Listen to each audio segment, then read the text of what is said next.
कभी कभी ड्रामे का एंड उससे ज़्यादा शॉकिंग होता है जितनी उसकी पूरी कहानी होती है। हद एपिसोड 84 देखकर भी कुछ ऐसा ही फील हुआ। किसके लिए ये क्लोजर था और किसी के लिए एक इनकम्प्लीट इनजस्टिस।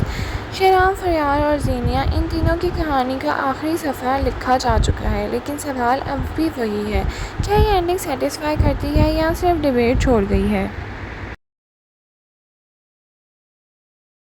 अस्सलाम वालेकुम नाज़रीन, welcome back to my channel. Hadd का लास्ट एपिसोड पूरा इमोशनल और रेजोल्यूशन बेस्ड था। ड्रामे ने अपनी लास्ट फेज में कैरेक्टर्स को उनके एक्शन का रिजल्ट फेस करवाया। शेराम का कैरेक्टर अपनी पास्ट डिसीजन के कॉन्सिक्वेंसेस से गुजरता नजर आया, और जबकि फरियाल अपनी इमोशनल जर्नी में क्लोजर की तरफ बढ़ती नजर आई।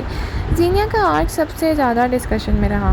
कुछ व्यूअर्स ने उसे रेडेम्पशन आर्क कहा, जबकि कुछ ने उसको पनिशमेंट को इनसफिशेंट समझा। ऑनलाइन डिस्कशंस के मुताबिक एंडिंग मिक्स्ड रिएक्शंस को लेकर चल रही है। कुछ को इमोशनल ग्रोथ पसंद आई और कुछ को लगता है कि जस्टिस इनकम्प्लीट रहा।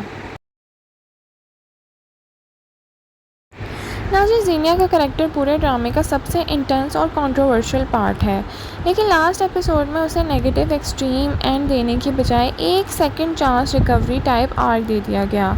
कुछ व्यूअर्स ने इसे अप्रिशिएट किया कि उसे मेंटली ब्रोकन स्टेट के बाद रिकवरी और न्यू स्टार्ट दिया गया, ना कि एक्सट्रीम पनिशमेंट। लेकिन दूसरी ही तरफ ऑडियंस का एक हिस्सा ये फील करता नजर आया कि उसके एक्शंस के हिसाब से उसे ज़्यादा स्ट्रिक्ट कॉन्सिक्वेंसेस मिलने चाहिए थे। यही चीज़ एंडिंग को डिबेट के सेंटर बना देती है। नाज़रीन, शेहराम की जर्नी एक इमोशनल कॉम्प्लिकेटेड रोलर कोस्टर रहा है। लास्ट एपिसोड में उसकी पर्सनालिटी का सीरियस रिफ्लेक्शन नज़र आया। उनके डिसीजन, स्पेशली फरियाल और ज़ीनिया के दरमियान बैलेंस बनाने की कोशिश उसे एक कॉन्फ्लिक्टेड कैरेक्टर बना देती है। ऑडियंस का एक हिस्सा अब भी उसे फ्लॉड हीरो के तौर पर देख रहा है, जबकि कुछ लोग उसे सेल्फिश डिसीजन मेकर समझते हैं। ये डुअल परसेप्शन ही उस कैरेक्टर को और इंटरेस्टिंग बनाए रखा है। तो चलिए अब बात करते हैं फरियाल की। फरियाल का कैरेक्टर पूरे ड्रामे में सबसे ज़्यादा ग्राउंडेड और इमोशनल स्टेबिलिटी प्रेजेंट करता है। लास्ट एपिसोड में भी उसकी जर्नी डिग्निटी और पेशेंस के अराउंड ही घूमती नज़र आती है, लेकिन उसके साथ सबसे बड़ा इशू ये रहा कि उसे फुल इमोशनल जस्टिस मिला ही नहीं। ये भी ऑडियंस के लिए डिबेट पॉइंट है। कुछ लोगों को पता लगता है कि फरियाल ने ज़्यादा सफ़र किया है और उसका पे ऑफ उतना स्ट्रॉन्ग नहीं था जितना होना चाहिए था। नाज़रीन, फाइनल एपिसोड का स्ट्रॉन्गेस्ट पार्ट वो था जब सब कैरेक्टर्स अपनी अपनी रियलिटी एक्सेप्ट करने लगते हैं। यहाँ किसी भी कैरेक्टर के पास परफेक्ट एंडिंग नहीं थी, बल्कि रियलिस्टिक क्लोजर दिया गया था। ये रियलिज़म कुछ लोगों को पसंद आया, जबकि कुछ को इमोशनल सेटिस्फेक्शन कम लगी।